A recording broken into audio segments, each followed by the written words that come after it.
IS-76 by Suraj sir. आप सबको मैं आधुनिक भारत के इतिहास में जो है लगभग मैं जो है अपने वीडियो में जो है 8 पार्ट तक बता चुका हूँ। आज जो है मैं 9वां पार्ट बताऊँगा, इसलिए आप सब चैनल को लाइक सब्सक्राइब कमेंट करते रहें। कमेंट करके आगे की ओर चैनल को बढ़ाते रहें, अधिक से अधिक लोगों तक शेयर करें और कोशिश हो सके जितना ज़्यादा सब्सक्राइब कराते रहें। बेल आइकन का बटन दबाएं, सब्सक्राइब कराएं। देखिए मैं आज आप सबको बताऊंगा, कल बताया था परसों क्लास बने हम कि गांधी जी का प्रथम कॉल में सम्मेलन। अब आज बताऊंगा गांधी इरविन और द्वितीय गोल में सम्मेलन। इसी सब चीज़ों के बारे में चर्चा करूंगा। आप सब वीडियो को अच्छे देखिए। गांधी इरविन समझौता 5 मार्च 1931 ईस्वी को। गांधी इरविन समझौता 5 मार्च 1931 ईस्वी को किया गया। इस समझौते के तहत निम्नलिखित बातें सामने आई। यह जो समझौता किया गया, इस समझौते के तहत निम्नलिखित बातों को जो है सामने आई। कौन कौन सी आई? इस समझौते के द्वारा गांधी जी ने सविनय अवज्ञा आंदोलन स्थगित कर दिया। इसी समझौते के तहत गांधी जी ने जो है सविनय अवज्ञा आंदोलन जो है चालू किया था, उसे स्थगित रोक दिया। और इसी समझौते के तहत कांग्रेस द्वितीय गोलमेज सम्मेलन में भाग लेने के लिए राजी भी हो गया। और इसी समझौते के तहत राजनीतिक कैदियों की रिहाई की बात मान ली गई, जबकि आरोपी कैदियों की रिहाई को क्या कर दिया गया, टाल दिया गया। जो आरोपी कैदी थे उससे क्या कर दिया गया, रिहाई के लिए टाल दिया गया, नहीं उनकी रिहाई भी नहीं होगी। उसके बाद शांतिपूर्ण धरने की अनुमति मिल गई कि जो धरना करोगे, शांतिपूर्ण धरना करोगे, ज़्यादा शोर शराबे के साथ धरना नहीं करोगे। तो उसमें तब जाके द्वितीय गोलमेज सम्मेलन जब हुआ 7 सितंबर 1931 से 1 दिसंबर 1931 तक चला। इस आंदोलन के आयोजक भी लंदन के बकिंघम पैलेस में किया गया। गांधी जी ने यस राजपुताना नामक जहाज से 12 सितंबर 1931 ईस्वी को इंग्लैंड पहुँचे और द्वितीय गोलमेज सम्मेलन में व्यक्तिगत तौर पर जाने वालों में से AC बेसेंट, मदन मोहन मालवीय, सरोजिनी नायडू आदि सब लोग शामिल हुए। जबकि कांग्रेस की तरफ से गांधी जी गए। कांग्रेस तो कहाँ गया? गांधी जी गए थे, परंतु गांधी जी सांप्रदायिक समस्या का कोई हल नहीं निकाल सके। और 28 दिसंबर को भारत पहुंचने पर उन्होंने कहा कि क्या कहा, देखिए उन्होंने क्या कहा था। घर पहुंचने के बाद उन्होंने कहा था, मैं खाली हाथ लौटा हूँ। कैसा लौटा हूँ? मैं खाली हाथ लौटा हूँ। वहाँ से लौटने के बाद उन्होंने पुनः जो है सविनय अवज्ञा आंदोलन शुरू कर दिया। जब वहाँ गए गांधी जी ने, उनको कोई रिस्पांस नहीं मिला, तो उन्होंने क्या काम किए कि पुनः जो है सविनय अवज्ञा आंदोलन की शुरुआत करने लगे। तब जाकर के द्वितीय सविनय अवज्ञा आंदोलन के बारे में मैंने यहाँ विस्तार से किया है, और थोड़ा सा छूट गया था, उसमें नहीं बता पाया हूँ। अब देखिए तृतीय गोलमेज सम्मेलन क्या है। तृतीय गोलमेज सम्मेलन 17 नवंबर 1932 से 24 दिसंबर 1932 तक चला। तृतीय गोलमेज सम्मेलन में कांग्रेस का कोई प्रतिनिधि भाग नहीं लिया। इस सम्मेलन में सांप्रदायिक निर्णय द्वारा केंद्रीय विधानसभाओं में मुसलमानों के लिए 1/3 भाग सुरक्षित करने की घोषणा की गई। इसी सम्मेलन में मुस्लिम लीग और अम्बेडकर ने भाग लिया। इसी सम्मेलन में मुस्लिम लीग और अम्बेडकर जी ने भाग लिए थे। नोट देखिए, डॉक्टर भीमराव अम्बेडकर ने ही गोलमेज सम्मेलन में भाग लिया और लास्ट में जो है श्री डॉक्टर भीमराव अम्बेडकर ने ही इस तृतीय गोलमेज सम्मेलन में भाग लेने वाले व्यक्ति थे। उसके बाद आते हैं सांप्रदायिक निर्णय जो है 16/8/1932 को हुआ। 16 अगस्त 1932 को एडवर्ड को ब्रिटिश प्रधानमंत्री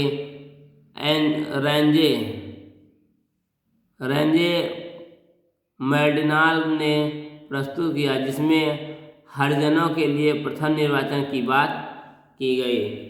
और तब जाकर उसमें ये किया गया कि हरिजन को जो है पहले निर्वाचन किया देना चाहिए। तब से जो हरिजन जो बेचारे आज जो है अपना वोट डाल जाते हैं। और उसके बाद आता है पूना पैक्ट। पूना पैक्ट क्या है? पूना पैक्ट 26 सितंबर 1932 ईस्वी से। पूना पैक्ट गांधी जी और अम्बेडकर के बीच में 26 सितंबर 1932 ईस्वी को एक समझौता हुआ।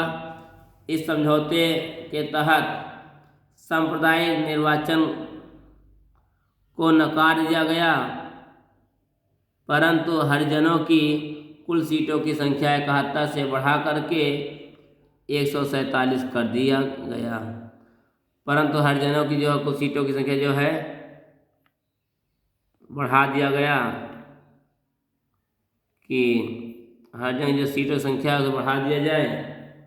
उनके सीटों की संख्या बढ़ा करके क्या कर दिया गया? 71 कर दिया गया। और उसके बाद 1937 का चुनाव हुआ। 1937 में कुल 11 प्रांतों में चुनाव हुआ और लगभग 6 प्रांतों में कांग्रेस ने पूर्ण बहुमत प्राप्त किया। निम्नलिखित जगह कांग्रेस ने सरकार बनाई। मद्रास, यहाँ श्री राजगोपालाचारी के नेतृत्व में सरकार बनी। बिहार में श्री कृष्ण सिन्हा के नेतृत्व में सरकार बनी। उसके बाद आता है बम्बई में बीजी खेर के नेतृत्व में, किसके? बीजी खेर के नेतृत्व में जो है सरकार बनी। देखिए मुंबई में भी बीजी खेर के नेतृत्व में सरकार बनी। यहाँ पर सरकार ने लगभग पूर्ण बहुमत अर्थात 178 सीटों में से 86 सीटें जीती थी। उसके बाद मध्य प्रदेश में रविशंकर शुक्ल के नेतृत्व में कांग्रेस सरकार बनी और संयुक्त प्रांत में गोविंद वल्लभ पंत के नेतृत्व में सरकार बनी थी। सिंधु में कांग्रेस के समर्थन में अलबख्श ने सरकार बनाई तथा बंगाल में कृषक प्रजा पार्टी और मुस्लिम लीग ने मिलकर फजलुल हक के नेतृत्व में सरकार बनी। उसके बाद कांग्रेस ने 28 महीने शासन किया। अंग्रेजों ने बिना कांग्रेस से सलाह लिए भारत को द्वितीय विश्व युद्ध में शामिल किया। इसी कारण 15 नवंबर 1939 ईस्वी को कांग्रेस मंत्रिमंडल ने इस्तीफा दे दिया। मुस्लिम लीग ने भी 22 दिसंबर 1939 ईस्वी को यूनिट दिवस के रूप में मनाया गया, तभी जो है। उसके बाद आता है अगस्त प्रस्ताव जो है 18 अगस्त 1940 में आया। अगस्त प्रस्ताव जो है वायसराय लेनी लिथिगो के समय में लाया गया। इसमें निम्नलिखित प्रावधान किए गए हैं। कौन कौन से देखिए। वायसराय की कार्यकारिणी में विस्तार किया गया और इसमें अधिक से अधिक भारतीयों को शामिल किया जाएगा। भारतीयों को संविधान बनाने का अधिकार दिया गया जाएगा। जो भारतीय हैं उन्हें संविधान बनाने का भी अधिकार दिया जाएगा। और अल्पसंख्यकों को बिना विश्वास लिए कोई समझौता नहीं किया जाएगा। बिना अल्पसंख्यक के बिना कोई विश्वास मत समझौता नहीं किया जाएगा। जिसे कांग्रेस ने क्या कर दिया, तिरस्कार कर दिया। अब देखिए व्यक्तिगत सत्याग्रह क्या है। 17 अक्टूबर 1940 को प्रथम सत्याग्रही विनोबा भावे, द्वितीय सत्याग्रही पंडित जवाहरलाल नेहरू। गांधी जी ने व्यक्तिगत सत्याग्रह की शुरुआत की यह दिखाने के लिए कि भारतीय अंग्रेजों के साथ द्वितीय विश्व युद्ध में शामिल नहीं होंगे। इसके तहत गांधी जी ने प्रथम सत्याग्रही विनोबा भावे को चुना तथा द्वितीय सत्याग्रही के रूप में पंडित जवाहरलाल नेहरू को चुना और महाराष्ट्र पवनार आश्रम से दिल्ली चलो का नारा दिए। उसके बाद पाकिस्तान यंग कर सकते हैं 1940 में। पंजाब, अफगानिस्तान, कश्मीर, इस्लामाबाद, सिंध, बलूचिस्तान शब्द लिया गया। कहाँ से देखिए ये सब। पाकिस्तान का सर्वप्रथम प्रयोग 1933 में कैम्ब्रिज विश्वविद्यालय का एक छात्र चौधरी रहमत अली तथा मोहम्मद असलम खान ने प्रयोग किया। द्वितीय एवं तृतीय गोलमेज सम्मेलन में इस नाम के पर्चे बांटे गए तथा 1940 में मुस्लिम के लाहौर अधिवेशन में मोहम्मद अली जिन्ना ने पहली बार पाकिस्तान की मांग की थी। उसके बाद आया क्रिप्स प्रस्ताव 22 मार्च 1942 को। 22 मार्च 1942 को क्रिप्स प्रस्ताव लेकर दिल्ली पहुँचे और उसे पेश किया गया। उसके प्रस्ताव की प्रमुख बातें निम्नलिखित थी। कौन कौन सी। वायसराय की कार्यकारिणी में विस्तार किया जाएगा और उसमें सबसे अधिक भारतीयों को शामिल किया जाएगा। और जो है द्वितीय विश्व युद्ध के बाद डोमिनियन स्टेटस का दर्जा प्रदान किया जाएगा। अल्पसंख्यकों के साथ अलग अलग समझौता किया जाएगा। इस प्रकार पाकिस्तान की मांग का क्रिप्स प्रस्ताव में अप्रत्यक्ष रूप से समर्थन किया। इस प्रस्ताव को जिन्ना और कांग्रेस दोनों ने अस्वीकार कर लिया। गांधी जी ने इस प्रस्ताव को पोस्ट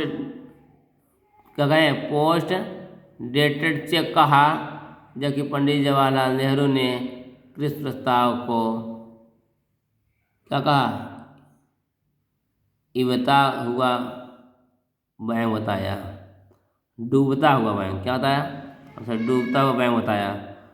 भारत छोड़ो आंदोलन 14 जुलाई 1942 को देखिए कांग्रेस ने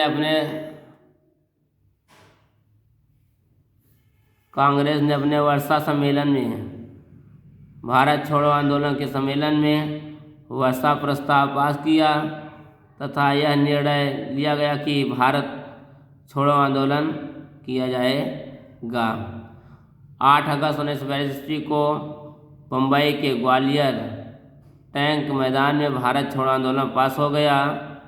गांधी जी ने इस आंदोलन के दौरान करो या मरो का नारा दिया तथा 9 अगस्त 1942 ईस्वी को ऑपरेशन जीरो आवर के तहत सभी प्रमुख नेताओं को गिरफ्तार कर लिया गया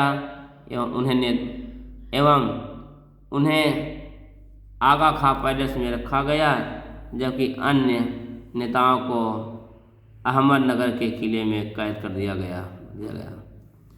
उसके बाद आता है बलिया में भारत छोड़ो आंदोलन।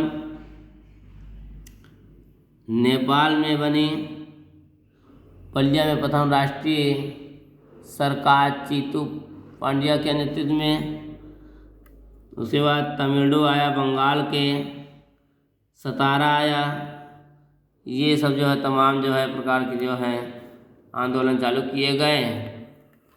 उसके बाद एक आंदोलन और आता है, ये हैं उषा मेहता ने गुप्त रेडियो प्रसारण में भाग लिया, जबकि अरोड़ा असफ अली ने मुंबई में तिरंगा फहरा दिया।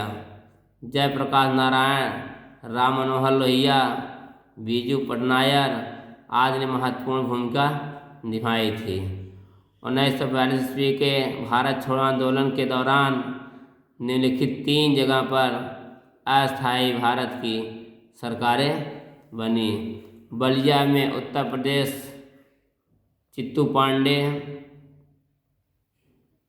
तामलुक में बंगाल, सतारा महाराष्ट्र यशवंतराव चौहान के नेतृत्व में सरकार बनी और यह सर्वाधिक दीर्घजीवी रही। 1942 से 1945 तक यह सरकार चली। भारत छोड़ो आंदोलन का निम्नलिखित लोगों ने आलोचना किया। कौन कौन से? श्यामावादी दल, मुस्लिम लीग, अम्बेडकर, हिंदू महासभा। अकाली दल तथा तेज बहादुर सप्पू ने इसका विरोध किया। 1942 के आंदोलन के दौरान इंदिरा गांधी ने वानरी सेना गठित की। आगे का वीडियो मैं आप सबको कल प्रोवाइड कराऊंगा, जो हमारा 9वां क्लास होगा। इसलिए आप सब चैनल को लाइक, सब्सक्राइब, कमेंट कर सभी लोगों तक शेयर करते रहें। जय हिंद, जय भारत।